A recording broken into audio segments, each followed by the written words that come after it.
नमस्कार।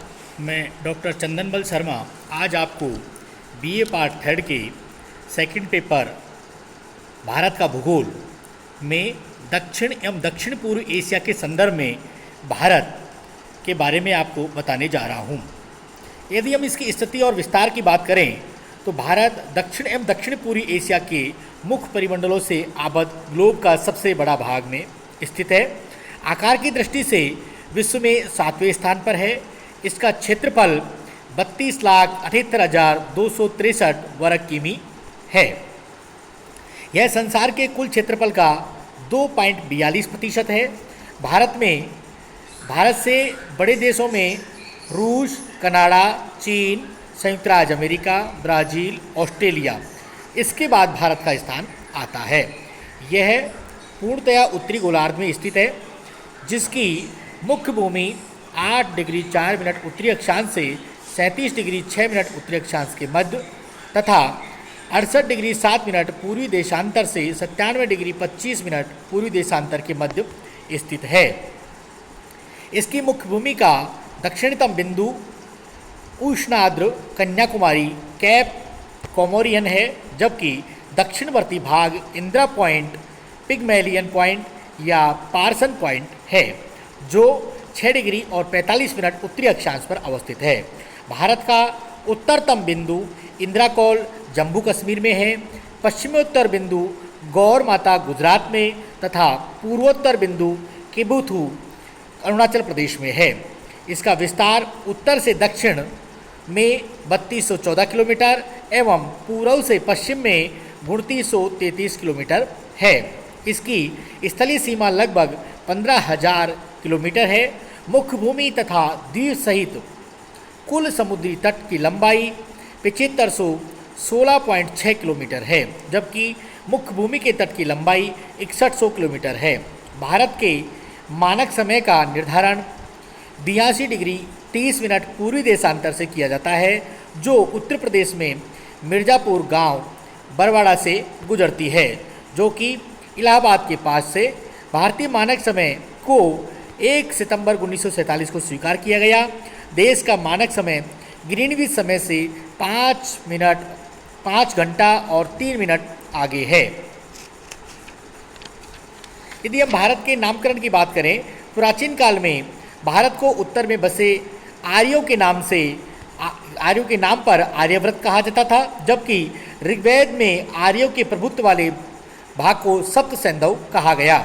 पारसियों के प्रसिद्ध ग्रंथ जैन अवेस्ता में भी सप्त सिंधु के स्थान पर हप्त सिंधु का उल्लेख किया गया है, क्योंकि पारसी शय के स्थान पर है को संबोधित करते थे। यहाँ सप्त सिंधु का अर्थ 7 नदियों के देश से लिया गया है।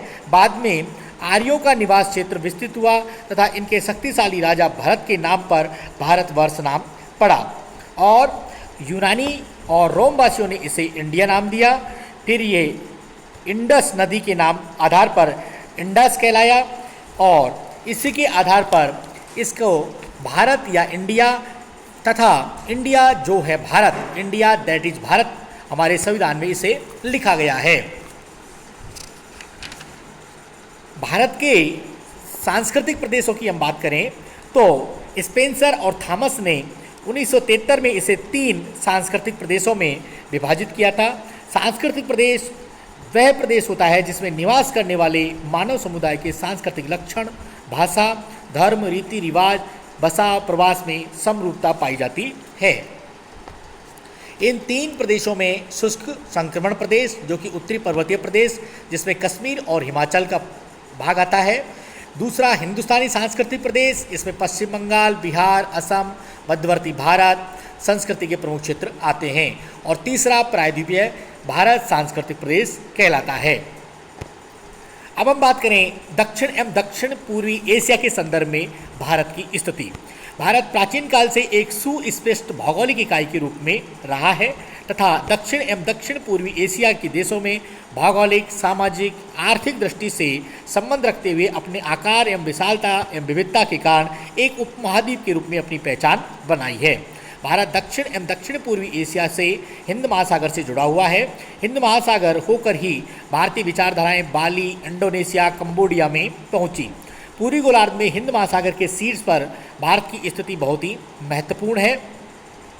इसके मध्य से इसकी जो हिमालय की प्राचीर है वो हमें उत्तर प्रहरी के रूप में मिलती है, लेकिन इसके बीच में जो दर्रे हैं उनमें होकर के मंगोल भारत आए, बौद्ध धर्म चीन और कोरिया, जापान, मध्य एशिया तक यहाँ से फैला। दक्षिणी पूर्वी एशिया में Myanmar, Laos, Vietnam, Thailand, Cambodia, Philippines, Malaysia, Indonesia के साथ पूर्वी भारत एवं दक्षिणी चीन सहित 11 देश इसमें सम्मिलित किए जाते हैं। इस क्षेत्र के दक्षिण में विषुवतरेखीय जलवायु एवं उत्तर में मानसूनी जलवायु पाई जाती है। यहाँ से चाय की कृषि सर्वप्रथम प्रारंभ हुई और इस क्षेत्र से हिंदू और बौद्ध धर्म इस क्षेत्र में हिंदू और बौद्ध धर्म भारत से ही आए हैं। इस प्रकार भारत इन देशों से प्राचीन काल से ही संबंध रहा है तथा लंबे समय से व्यापारिक संबंध रहे हैं। इनमें चाय, जूट, सूती वस्त्र आदि का निर्यात भी होता रहा है। भारत मानव सभ्यता एवं संस्कृति का विकास स्थल रहा है।